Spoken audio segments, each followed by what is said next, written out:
Good morning. My name is Jermaine Tezano. I'm an acute care nurse practitioner at the University of Texas at El Paso. I'm doing my clinical rotations here, and I'll be doing the patient presentation this morning on the patient in room 23. This Miss GL.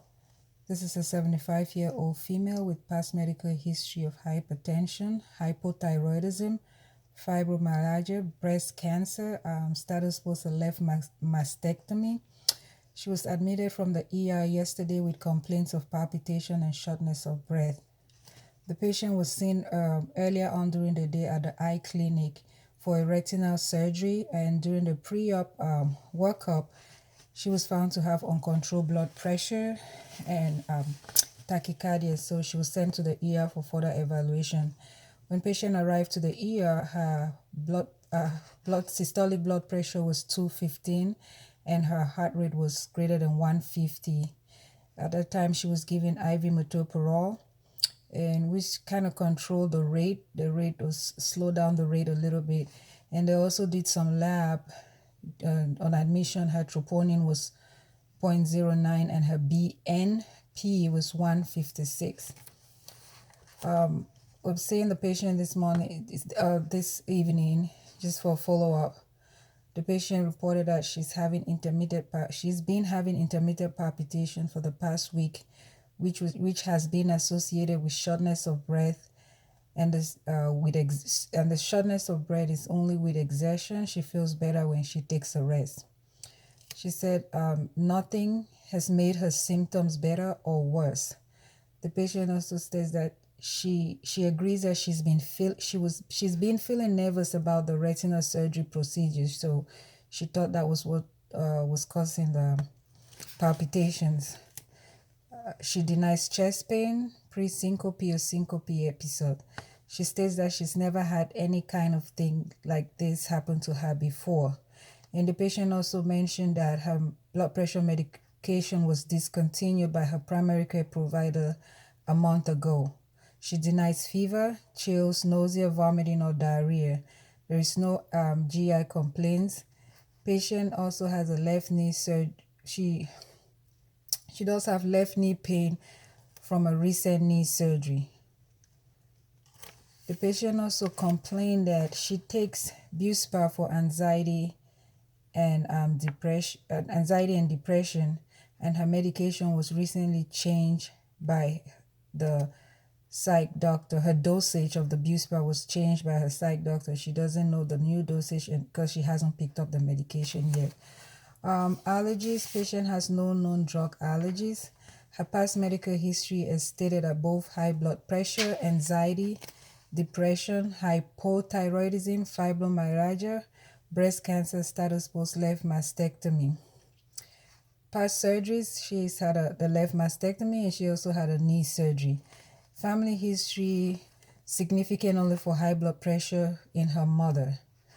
Social history, she denies smoking. She says she's never smoked, never used tobacco. She's used alcohol occasionally in the past. No illicit drug use. No comment on her sexual activity. On the review of system, negative for appetite changes, negative for fatigue, negative for fever. Positive vision changes, negative earache, rhinorrhea or sore throat. Respiratory system, negative for cough, chest pain, wheezing, orthopnea.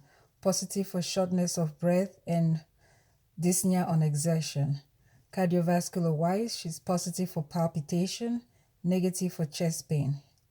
GI wise, negative for abdominal pain, negative for changes in bowel habits. She denies any black or bloody stools. She denies constipation, nausea, and vomiting. Endocrine, she's negative for cold or heat intolerance. Genitourinary, negative for dysuria, hematuria, urgency or frequency.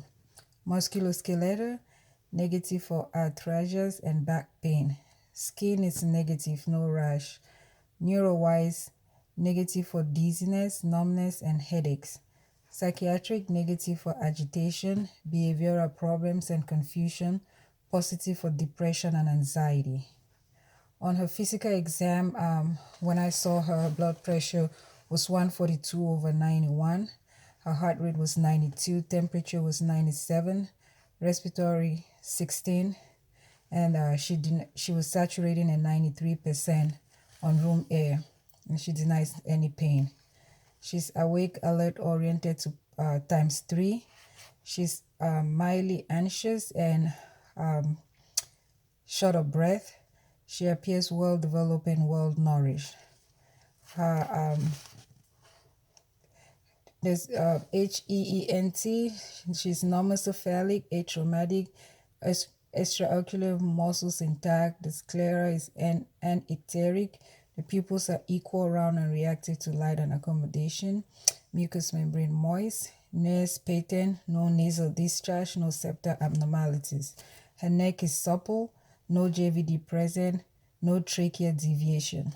Cardiovascular-wise, she's in a regular rhythm, and on and off tachycardia on the telemetry monitor. She goes up until 138.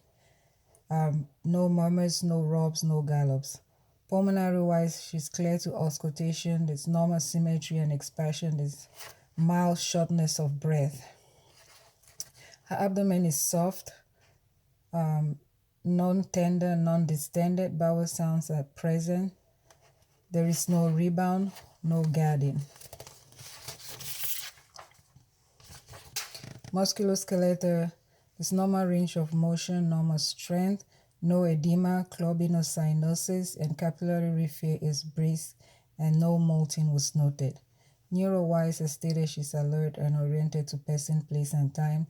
There was no neurological deficit, no cranial nerve deficit. Her skin is warm, dry, and intact. No rashes were noted. The assessment and differential diagnosis for this patient that I could come up with was sinus tachycardia, atrial fibrillation, and atrial flutter. So basically, my differentials was all on cardiac arrhythmias. So like I said, her differential is not it's a differential diagnosis that include but not limited to atrial fibrillation, atrial flutter, cardiac arrhythmia, sick sinus syndrome, SVT and VTAC, anxiety disorder, or could be an adverse reaction from medication since her blood pressure medication was discontinued last month. Also be it could also be due to electrolyte electrolyte imbalance. I'm sorry. The plan of care for this patient, my first diagnosis is new onset atrial flutter, atrial fib with variable AV block and palpitation from the EKG that was done in the emergency room.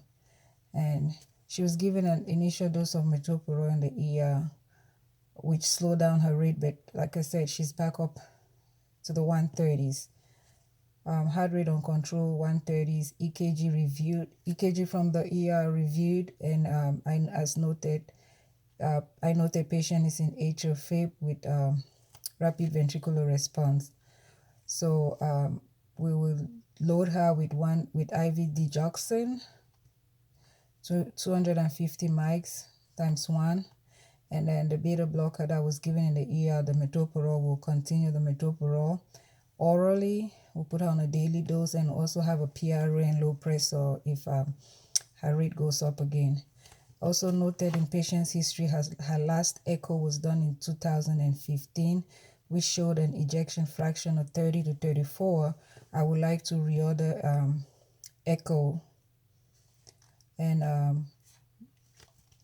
her troponin from the ER was mildly elevated. It could be secondary to the AFib. We also put in for a cardiology consult, so we're waiting for their input on how to better treat the patient. we'll put the patient on telemetry monitoring. Second diagnosis is high blood pressure.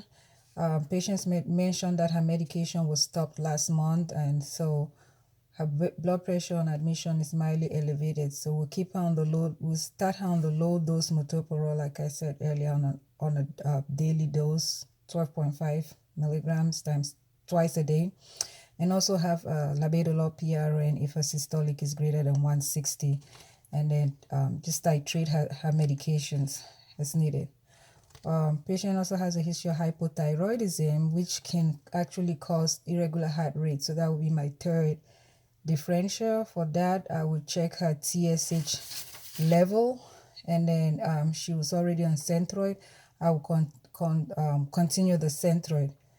And also, cardiac arrhythmias can be caused from anxiety and depression. Her BuSpar was increased, but she never did pick up the prescription. So we'll continue, we will consult psych for eval. Meanwhile, we'll just resume her home dose of BuSpar. And then this history of breast cancer status post mastectomy. She's in remission. We just let her follow up as outpatient. But while here, we'll check her D-dimer too. And she complained of the vision lost in her left eye. Probably that's why she was getting the retinal surgery.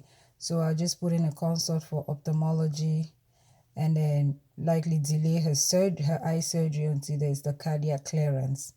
So this ends my report for the patient, and thank you. Any feedback, I will greatly appreciate it. Thank you.